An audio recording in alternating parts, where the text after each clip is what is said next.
Today we are in the kitchen with my mom so she can show us and I can show you the pickled peppers we've always made. They're super simple. We cut up peppers, we pour a brine on, we water bath them, and we put them in the canner. And how easy do you think it is, Mom? Very easy. So I think you're gonna do it too, learning from the best. Let's go. So canning day when I was growing up often consisted of multiple people in the kitchen, usually one or two of my grandmas and my mom. So Mom is here today joining me. If you haven't met Mom, this is Jody. Jody. Good morning. This is everyone else. It's morning here. So what we're doing today is hot peppers.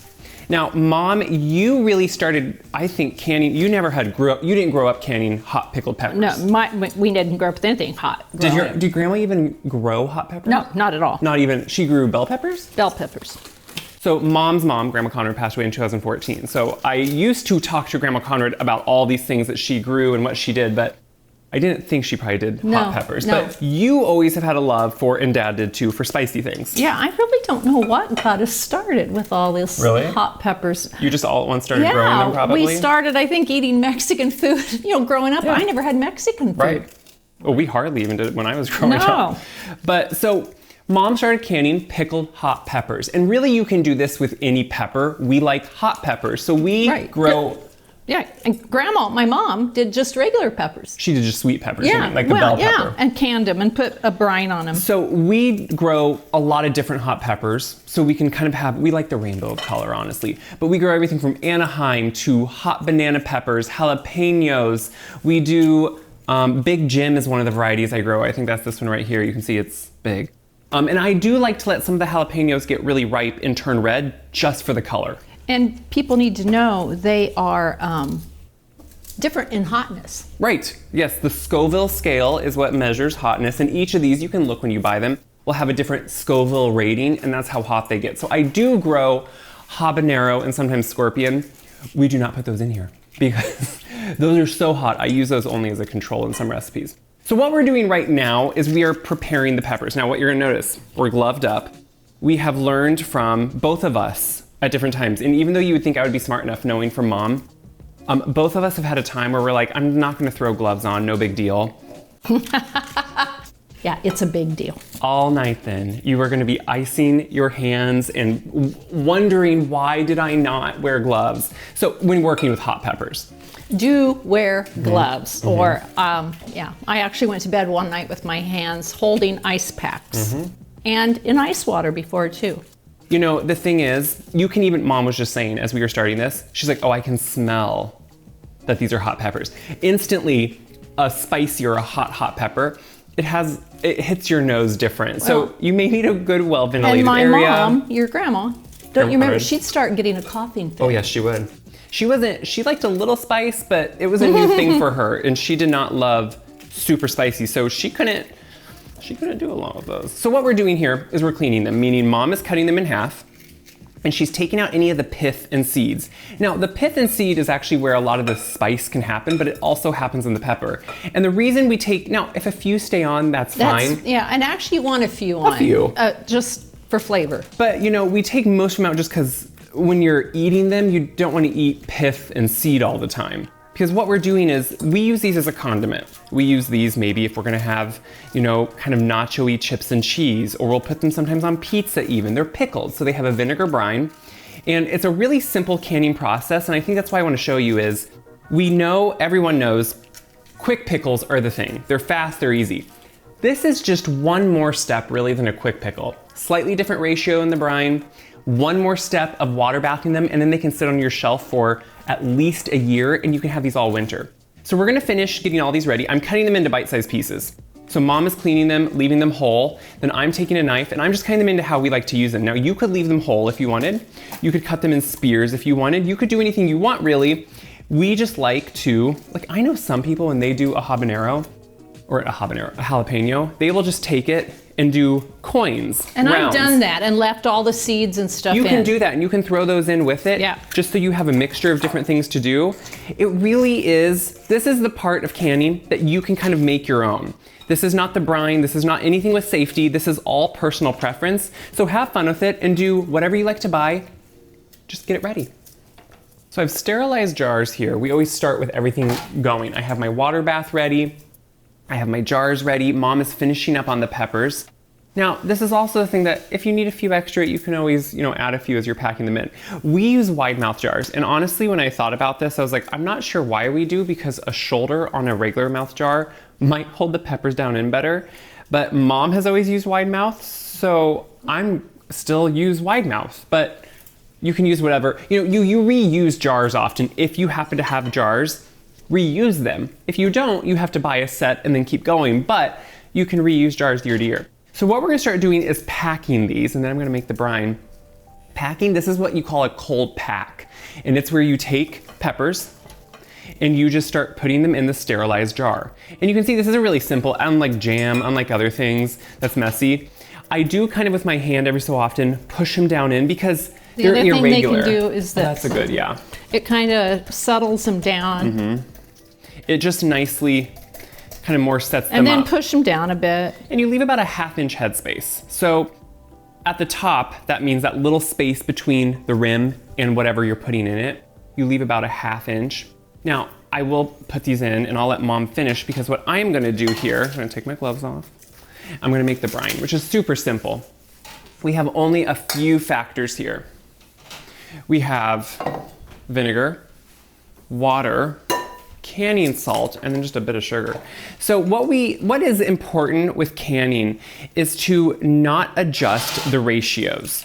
That's what makes something a safe canning. So we have white distilled vinegar, and you wanna make sure it's 5%. Whenever you're canning, you use 5% acidity, which in the United States, that's mostly what you find in a grocery store, but just always check to make sure. Use some water to cut through that. Then I need to go get my measuring spoon and my sugar. Well, the main thing people need, the other day I thought, oh, it's weird they have vinegar back by the plants. Do not buy your vinegar. Oh, horticultural, not good. Yeah, don't buy it back in a plant section thinking, oh, I'm just gonna grab it while I'm here. That's weird.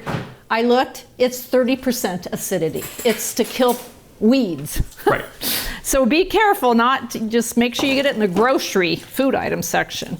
That would also kill a person almost. So what we want to do then is I use canning salt. And now you can adjust for other salts. Canning salt has no additives and it's smaller grained, but there's no additives in it. And that will give you more of a clear liquid when you're doing it.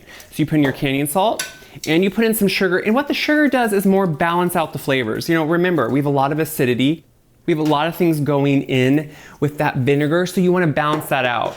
So this right here, I'm going to let come to a simmer on the stove while we finish doing these, and then we're just going to pour it together and can them. So this has come to a simmer. It has simmered for a little bit. It has dissolved any sugar or salt in it, and now it's hot, which we are going to now pack these jars. So what we do is, it's a funnel, just makes it so it's a little bit cleaner and easier, and we just pour it right over. Now, these are, I would say like a medium cell-walled vegetable, meaning, or fruit. What they do is they kind of break down and get a little softer pretty quickly. So I fill them up to where the headspace is needed and then move on to the next one. Now, a lot of people like, say, a clove or 2 of garlic in it. You can do that. You can have in the jar 1 or 2 cloves and that will flavor them. We've never really done that, and we just kind of like the clean flavor of a pickled pepper. So my water bath is still just about to boil, so I'm just gonna turn that down until I have all these ready. Then we'll put the lids on and I'll show you how to wipe them off and secure them. Once they're all packed, you just take a little bit of hot water that's sterile and a little bit of paper towel and you clean off any rim. So anytime if brine gets up on here, it could inhibit a good seal, so you just wanna wipe that off. Also, on a wide mouth jar, the one hard part is they look like they're riding high, but when you press them down, they're at the right level, and that's what's important here. So it may just be because of the wide mouth jar, so I wouldn't worry about that. And I have a tendency to fill them. You? Plentiful. But she does like to pack a jar. I like to pack a jar high too. With peppers, there's a lot of space and air, so that's why. With certain things, safety is a real issue. With peppers, they have so much air that they kind of move a lot. You've never really buckled a jar though. It's not like you pack them that high. That's what, if you overpack a jar, they can buckle during canning. So fingertip tightness, which how do you describe that? You get up against and I go just a little bit more. Yeah, that's what I always say, actually. I wanted to know what you said. The newer, if you have, like these I notice have a little bit of rust, so they're used rings. Mm-hmm. If you have brand new ones that are shiny and no rust, you have to be careful not to go too tough. Because you just go. Depends on your strength. Mom is so strong. The older I get, I'm not that strong. You just tighten them, and then just a stitch more. I always say you can go until you know you could slightly go more, but don't. But on rusty rings, yeah, you have to be careful. Yeah. Well, rusty rings, you have to go tighter. I feel like people out there that have never canned are gonna be like, why would I have rusty rings? You can buy new ones all the time if you want to. But and some people do. You can reuse them. Yeah. But don't ever reuse your lids, bad. So what we have here is my canner. Now, always make sure you have a proper canner, meaning there is a rack in the bottom, either one that pulls out or one that just sits in there to rise the jars off the bottom of the pan. It's a heavy bottom pan, but you still want a rack because if they sit on the bottom, they can break. So we're gonna put in these beauties. They don't take long. This is a high ratio vinegar. So these are just like a pickle where they go super quick. You have to check for elevation. I always put that information in my recipe, so check there too. But in a little bit, we'll be taking these out. These just got done with their water bath, which is very quick. And you can see the color is going to, it's gonna, decrease a little bit just because they were cooked, and that's what happens here. So I always like to keep things on a rack so I can move them around easier. But now obviously these we let sit for, it's best to let them sit 12 to 24 hours until they're fully cooled, but also in that time, they should all seal. If you look closely, you can see there's a little bump in the middle of each lid. When that inverts down, that means the air is sucked out, there's a vacuum seal, and they're safe. So you can see this on one I did. This one's actually 2 years old now. But if you look, this lid is fully inverted. And you can tell by just pushing, there's no pop. Also, the lid's tight. Yes. And that's why we remove rings. Some people think leave the ring on, but if you do that, you can't check your jar to make sure. You don't want a false seal. Well, we reuse our rings, so we always take them off. And you also don't push the seal until it seals on its own. Don't sit here and think, well, I'll just push it. No. So these are, like I said, this is actually 2 years old. But you can see, you just have now pickled hot peppers. Now you can open these up. Once they're open, you store them in the fridge. We store them in the basement right now, whatever we do. But this is now what we'll use on so many things. Not just hot dishes. I love them even on my chili. I love, chili, and I love them on pizza, taco pizza. And even after, they're spicy. You get the spice. Ooh. They're not like so spicy that, oh, actually that one's that's hitting me now in the back. It's good though. But what you get is a nice pickled flavor with it too. So it's not just heat, it's that pickled flavor. So you can use it as a condiment or a topping on something. That's what we love about them.